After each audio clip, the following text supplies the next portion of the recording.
안녕하세요. 자, 용쌤입니다. 오늘은 좀 특별하게 학생 여러분들 그 수행평가에 좀 도움이 되라고 애국개몽 운동하고 그 항일 의병 운동에 대한 어떤 요약, 또 그 무엇인지 간단하게 한 설명 영상 좀 오늘 찍겠습니다. 자, 뭐 여러분 다 애국개몽 운동, 뭐 항일 의병 운동 다 배우셨겠지만 우선 1895년도부터 1915년 뭐 20년대 전까지 시점까지 우리는 아주 뭐 가열차게 우리 선조들은 가열차게 항일 의병 투쟁과 애국개몽 운동을 실현했죠. 자, 두 가지 모두 일제에 맞서는 애국적 거사이기 때문에 뭐가 옳고 그르다의 어떤 그런 결론은 낼 수가 없습니다. 다만 어떤 시대적 배경이라든지 아니면 장소적 여건 그리고 사상의 차이가 이러한 방식을 취하게 하는 거죠. 자, 항일의병은 미정척사 계열의 조선의 유생, 뭐 즉 양반, 성리학자가 중심으로 된 그런 길이죠. 성리학자들은 성리학이라는 학문적 사상의 그런 충이나 효 등으로 상당히 좀 폐쇄적인 사고방식을 가지고 있었다고 봅니다. 반면에 그래서 가장 빠르고 효과적인 방법인 무장 또는 무력 투쟁 방식을 고수했으며 그로 인해 또 많은 희생이 낳게 되죠. 아무래도 그 방법은. 하지만 그 많은 희생을 어떤 국가의 충이라는 덕목으로 위안을 삼은 거죠. 이에 반면 애국개몽 운동가들은 계야파에 뿌리를 두고 있죠. 상당히 유연한 사고방식을 갖고 있기 때문에 앞뒤 또는 어떤 장점과 단점 이런 전후로 사정을 잘 살펴서 무력적 방식은 어떻게 보면 지금 일제에 비해서 매우 열악하다는 판단을 내린 거죠. 그래서 실력을 먼저 키우고 또 현 시대의 어떤 그 현실성을 파악하고 그래서 뭐 민을 계몽하고 이런 것이 우선이라고 생각을 한 거죠. 자, 항일 의병은 1895년 을미사변으로 을미의병이 또 1905년 을사조약으로 을사의병 그리고 가장 크게 봉기한 1907년 정미칠조약에 그 반해서 정미의병이 아주 대표적이죠. 그리고 1909년 결국 일제의 남한대토불에 크게 위세가 꺾여서 어쩔 수 없이 북쪽과 또 간도, 뭐 만주 이런 쪽 지금 우리 한경도, 평안도 그 산세에 뭐 토월산이라든지 아니면 뭐 천마산, 뭐 구월산, 토월산이 아니라 구월산 그렇게 숨어들어서 게릴라전으로 의병 활동을 계속 지속을 했습니다. 결국 의병 활동은 일제에 어떤 직접적인 타격을 줄 수 있지만 그만큼 또 많은 희생이 따르는 일이기 때문에 그리고 또 절대 일제에 뭐 요만큼의 작은 동의도 얻을 수 없는 아주 극단적인 방식이죠. 그리고 성리학적 한계 때문에 힘을 한 대로 또 뭉칠 수도 없는 그런 어떤 결과를 가져옵니다. 뭐 실예를 들면 평민의병장인 신돌석 그 신돌석 사건이 대표적이죠. 당시에 이제 우리 의병장이 다 이 조선 유생 성리학자이기 때문에 평민이 의병장이 될 수 없다. 이제 이런 생각 때문에 이제 신돌석을 받아들이지 않죠. 자, 그럼 애국개몽 운동을 또 한번 봐야겠죠. 자, 애국개몽 운동은 때로는 비밀 결사로, 뭐 때로는 또 일제에 합법적으로 뭐 그렇게 운동을 전개합니다.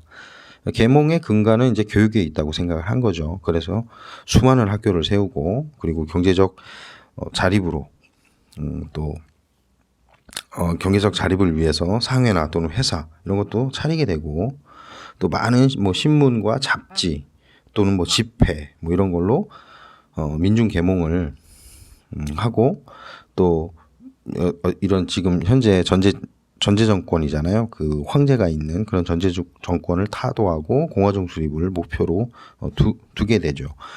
그리고 일제와 또 많은 열강의 어떤 되게 불합리한 요구들이 있어요. 뭐 이권 수탈을 하는 그런 부분인데 그런 거에 이제 불응하고 조선의 이권을 또 수호하고 그런 부분에 또 많은 영향을 줍니다. 애국개몽운동에 수많은 단체가 있죠. 그 중에 대표적인 단체가 바로 이제 신민회인데, 신민회는 무장독립운동도 지지를 해요. 대신 뭐 무작정 앞뒤 가리지 않는 그런 무장운동이 아니라 준비를 하는 무장운동이죠. 거기도 관심을 둡니다, 분명히. 그래서 무장독립운동을 어떤 준비하기, 전개하기 위해서 뭐 서간도의 삼원보라든지 아니면 뭐 북간도의 용정이나 아니면 이런 명동촌 이런 데에다가 큰 이런 이제 한인이 거주하는 촌에 단체를 만들고 또 학교를 세우고 그리고 독립군 기지를 건설을 하는 거죠. 그것도 어떤 이제 민중에 대한 계몽이라고 생각을 하는 부분이고요. 중요한 부분입니다, 이게.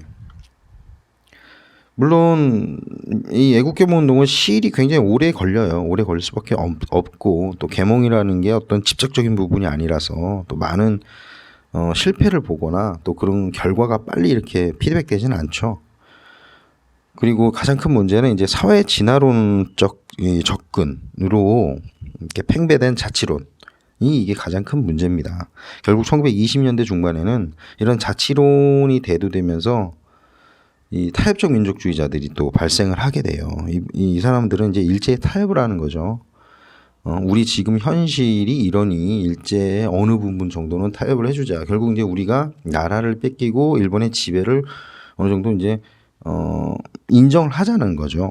이런 부분이 이제 의병 활동의 어떤 그 세력들은 말도 안 되는 일이다. 이것 때문에 애국개몽 운동이 안 된다라고 이제 그런 이제 비판의 소리가 있는 겁니다. 이게 뭐 어떻게 보면 애국개몽 운동의 뭐 한계라면 한계라고 할 수 있죠. 하지만 이 애국개몽 운동이든 의병 무력 이제 무장투쟁이든 이 두 가지 운동의 가치는 뭐 대단한 겁니다. 결국 나중에는 신령양속 운동과 우리 독립군 무장 독립 해외든 국내든 그런 무장 독립 운동으로 발전이 되고 또 해방되는 그날까지 우리 독립운동사들이 이 두 가지의 큰 축으로 지탱되어 온 거죠. 어떻게 보면 배경과 방법이 다르지만 이들의 방향은 서로 같은 방향이죠. 바로 독립에 있다는 것이 가장 중요한 부분입니다. 이 사실이 우리 독립운동사의 가장 중요한 사실인 거죠. 자, 화면을 좀 바꿔볼까요? 자, 보면 이제 애국개몽운동과 항일운동의 이제 비교인데요. 왼쪽이 이제 의병, 그리고 오른쪽이 이제 애국개몽입니다. 이제 보시면 의병, 지금 보면 이 이름들이 다 의병장들이에요. 저기 한경도 끝에 이범윤부터 해서 홍범도는 평민의병장이죠. 그리고 뭐 이성욱, 민긍호, 그리고 저 밑에 있으면 신돌석도 보이죠. 신돌석도 역시 평민의병장이고 또 왼쪽 전라도 쪽엔 최익현이랑 임병찬. 독립의금부로 유명한 이병찬하고 또 우리 미정척사의 아이콘 최익현 선생님 나오셨고 그리고 뭐 민종식도 있고 이렇게 이제 많은 정말 이 점들이 다 의병이 일어난 곳이에요. 저희 뭐 전국 각각에서 다 복귀를 한 거죠.